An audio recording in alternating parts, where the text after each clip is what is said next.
संध्या अग्रवाल, विष्णु अग्रवाल जी की वाइफ, संगम बिहार विधानसभा 169 वार्ड से आपके सामने संध्या अग्रवाल। हाँ जी। जी मैडम, ये बताइए, जिस तरीके से दिल्ली में नगर निगम चुनाव का बिगल बज चुका है, सबने अपनी अपनी पार्टियों ने कमान संभाली हुई है, तो आप किस वार्ड से प्रत्याशी बनकर आ रही है नगर निगम की? मैं 169 वार्ड से प्रत्याशी बन के आ रही हूँ। जी, ये बताइए कौन से वो अहम मुद्दे हैं जिनको लेकर आप चुनाव के लोगों के बीच जाएंगी?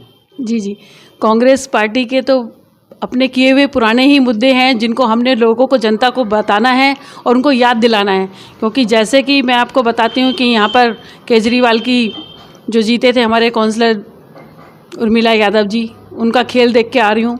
जगह जगह पानी की त्राही है, हर जगह कूड़े के ढेर बने हुए हैं। आप समझ नहीं सकते, सोच नहीं सकते कि इधर इतना बुरा हाल है कि जनता पानी से और गंदगी से इतनी परेशान है कि बस अगर आप एक बार जाएं तो वहाँ की व्यवस्था को देखेंगे तो आप खुद ही तिल मिला जाएंगे। जैसा कि बड़े सोचने की बात है कि 16 नंबर से एक रास्ता जाता है जो संगम बिहार को निकालने का दूसरा रास्ता है, तो वहाँ पर जब हालात देखे गए, हमारी टीम वहाँ पहुँची थी, तो उसने देखा कि कूड़े के अंबार लगे हुए हैं और सड़कें आज तक वहाँ बन नहीं पाई हैं। जैसे कि आने जाने गाड़ियाँ भी आती हैं, ट्रक भी आते हैं, उसी से आवाजाही ज़्यादा होती है। तो इस पूरे मामले पे क्या कहेंगे आप? देखिए, सारी बात तो आपने ही खुद ही कह दी है, क्योंकि आप तो प्रत्यक्ष रूप से देख के आ रहे हैं कि वहाँ की व्यवस्था कितनी ख़राब है, दर्दनीय है। लोग, आप विश्वास करें कि यहाँ पे लोग अपनी बेटियों के रिश्ते तक नहीं लेके आते हैं। कल मैं एक बहन के घर गई थी तो उन्होंने बताया कि हम इस बात को लेकर के बहुत चिंता में हैं कि हम कैसे करें, क्या करें। और यहाँ पर बहुत बुरा हाल है। यहाँ पर स्कूलों की व्यवस्था नहीं है, कोई हॉस्पिटल नहीं है। बड़ा देखने को बड़ी गहरी बात है कि इतने बड़े विधानसभा में कोई यहाँ पे 12वीं तक का स्कूल भी नहीं है। तो ये सारा श्रेय मैं तो कहती हूँ इस केजरीवाल सरकार जो है यहाँ पर है, मौजूद है, जिनका सीएम भी है, यहाँ का इनका एमएलए भी है और इवन कांग्रेस इनका पार्षद भी है। तो यहाँ पर कुछ भी नहीं है, तो ये बहुत ही दुखद बात है। तो बहुत अच्छी बात आपने कही कि कांग्रेस के टाइम पे जो स्कूल बनाए गए थे नगर निगम के, वही अब तक है। नहीं, उनकी भी दर्दनीय अवस्था है। आप बिलीव नहीं करेंगे कि जो उस पार्टी ने जब मैं बताती हूँ आपको, विष्णु अग्रवाल जी 2 से 12 तक रहे यहाँ पे, 2007 में जीते थे और 12 तक रहे थे, तो उन्होंने स्कूल भी बनाया था। अब उसमें उन्होंने बहुत अच्छे से आरओ की व्यवस्था करी थी, पंखे लगवाए थे, पूरी अच्छे से टीचर्स वगैरह का सारा अच्छे से मैनेजमेंट था। परंतु आज बड़ा शर्म आती है कि इतनी दर्दनीय अवस्था है कि वहाँ पे कोई टीचर्स की व्यवस्था नहीं है। सारे बच्चों को बस नाम मात्र के लिए स्कूल आते हैं और अपनी तख्ती उठा के ये समझ लो चले जाते हैं। ऐसा तो गाँवों में भी नहीं होता था। तो जो मतलब बड़ी शर्म की बात है कि दिल्ली जैसे शहरों में और संगम बिहार इतना बड़ा विधानसभा है, उसमें एक 12वीं तक का स्कूल नहीं है। तो हम बताते हैं आपको कि अगर हम कल को हम जीतते हैं और सब कुछ होता है, बहुत अच्छा होता है, तो हम बहुत अच्छे से यहाँ पर स्कूल की व्यवस्था भी कराएंगे, एक धर्मशाला का भी करवाएंगे और एक डिस्पेंसरी भी बनवाएंगे जो तब बनवाई थी, परंतु उसकी हालत बहुत ख़राब है। आप मेरे साथ चलना, मैं आपको सब दिखा के भी लेके आऊँगी। जैसा कि जनता के सामने आप डोर टू डोर घर जा रहे हैं 169 वार्ड में, तो किस तरीके से आपको समर्थन प्राप्त हो रहा है? मैं आपको बताती हूँ कि इतना अच्छा समर्थन हो रहा है कि लोग समझ चुके हैं कि यहाँ पर हमने जो गलती करी थी अब कभी भी दोबारा नहीं करेंगे। केजरीवाल का इधर समझ लो नामो निशान मिटने वाला है।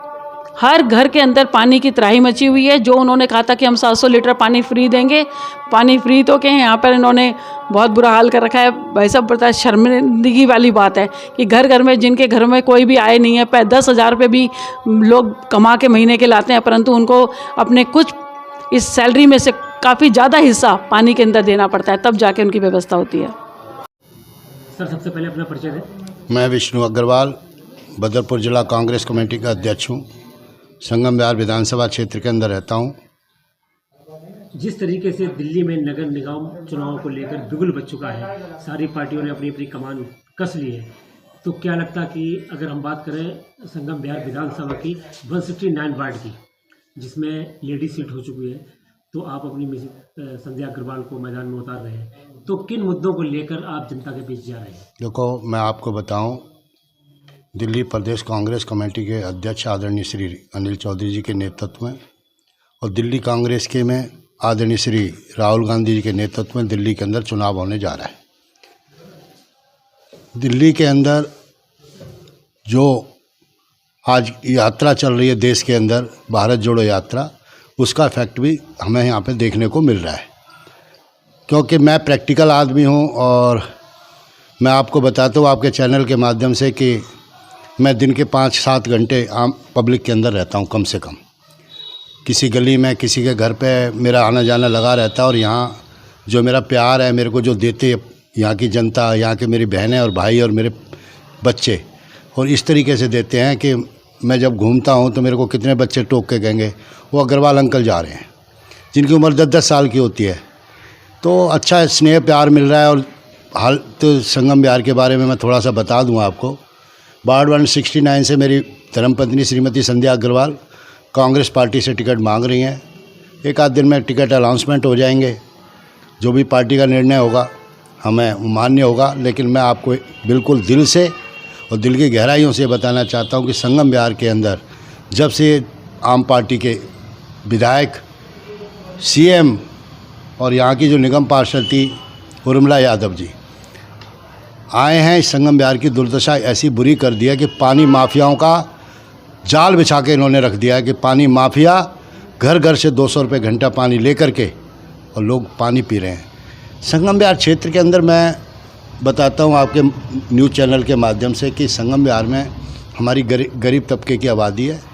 10% मीडियम क्लास के लोग होंगे, बाकी 80-90% तो ऐसे लोग हैं बेचारे जो अपना रोज़ कमाते हैं तो रोज़ खाते हैं। अगर उनको 200 रुपये घंटा पानी का देना पड़ जाए तो ऐसी हालत होगी। महंगाई का आलम ये है कि सिलेंडर को देख लो, दालों को देख लो, सरसों के तेल को देख लो, किसी भी चीज़ को देख लो, आज आम आदमी का जो गुजारा करना बड़ा मुश्किल हो रहा है। अगर हम तीनों वार्ड की, संगम विहार विधानसभा के तीनों वार्ड की बात करें तो 169 की खासकर कांग्रेस के लिए काफ़ी अच्छी साबित होती दिख रही है। तो क्या वजह है कि भी जुड़े रहे हैं, तो उसका कितना फ़ायदा आपको? देखो 169 के लोगों ने मेरे को 2007 में अपना आशीर्वाद और समर्थन दिया था। मैं उससे यहाँ निगम पार्षद बना था और मैं दिल से उनका धन्यवाद भी करता हूँ कि जिन लोगों ने मुझे बनाया उनके लिए मैं दिल की गहराइयों से उनका धन्यवाद करता हूँ। उसी कड़ी के अंदर आज हम दोबारा अब चुनाव में हम फिर आए हैं मैदान में। पर मैं एक बात बताता हूँ, मैं करता हूँ प्रैक्टिकल काम। प्रैक्टिकल का मतलब आप समझ लीजिए कि हम लोग आम पब्लिक से, गरीबों से, भाइयों से, बहनों से, सबसे हमारा जुड़ाव रहता है। चाहे कोई धार्मिक प्रोग्राम हो, 30 त्यौहार हो, मैं 30 त्यौहार भी इनके बीच में रह कर के मनाता हूँ। चाहे होली का त्यौहार आ जाए, ईद आ जाए, या रामलीला का टाइम आ जाए, दशहरे का टाइम आ जाए, छठ पूजा आ जाए, ऐसे जो धार्मिक प्रोग्राम है चाहे उसमें किसी भी धर्म के या जाति के हों, उसको सब मिल कर के हम एकजुट करके मनाते हैं। और एक रामलीला का आयोजन मेरे को खुद लगाव है और संगम विहार क्षेत्र के लोगों को भी लगाव है। तो रामलीला एक बड़ा आयोजन हमारा के ब्लॉक के अंदर होता है, जिसमें मेरे सहयोगी सभी कार्यकर्ता होते हैं। उनकी मेहनत से और इतना बड़ा हम प्रोग्राम करते हैं जिससे कि लोगों में एक मैसेज जाता है कि विष्णु जी कुछ करें ना करें, लेकिन ये 2-3 प्रोग्राम तो बहुत ज़रूरी करते हैं। चाहे छठ का पूजा का हो, छठ पूजा का भी हम बड़े ज़ोर शोर से प्रोग्राम करते हैं। मैं जब 2007 में जीता था तो मैंने उसके बाद के ब्लॉक के अंदर रामलीला मैदान के अंदर एक छठ घाट पक्का बना रखा है। उस पर हज़ारों की संख्या में श्रद्धालु आते हैं, उस घाट में पूजा करते हैं और उसी में हम भी पूजा कर लेते हैं। उनके भाग्य से हमारा भी सौभाग्य है कि हमें भी पूजा करने का मौका मिल जाता है। जनता से क्या, क्षेत्र की जनता से क्या? क्षेत्र की जनता से अपील करना चाहता हूं कि जो पानी की जो कालाबाजारी हो रही है, दिल्ली देश की राजधानी है और उसके अंदर एक संगम विहार विधानसभा है। जो यहाँ पे मैं सवेरे के फर्स्ट में घूम रहा था तो कुछ बहनें ड्रम ले करके अपने कंधे पर रख करके भाग रही थी। मैंने कहा बहन क्या हो गया?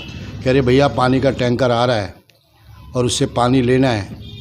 तो कह रहे भैया यहाँ तो नेताओं ने ये हाल कर दिया है कि हमारी हड्डी पसली टूट गई, हमारे हाथों में दर्द हो जाता है, क्योंकि टैंकर वाला हर गली के अंदर नहीं पहुँच पाता है। जब टैंकर पानी का आता है तो चौड़े रोड पे आता है और वहाँ से ड्रमों में पानी भरती हैं, उसके बाद बाल्टियों में भर भर के अपने घर लेके जाती हैं। वो टैंकर वालों का भी आलम ये हो रहा है कि टैंकर वाले भी आते हैं 10 रुपये 20 रुपये ड्रम के हिसाब से, उनसे पैसे वसूलते हैं। और ये घोर अन्याय क्षेत्र की जनता के साथ हो रहा है और इसके अंदर हकीकत में कोई जिम्मेवार है तो ज़्यादा से ज़्यादा दिल्ली सरकार और दिल्ली के मुख्यमंत्री अरविंद केजरीवाल जी और इन यहाँ के विधायक दिनेश मोहनिया जी और जो निगम पार्षद यहाँ रहे हैं वो लोग जिम्मेवार हैं।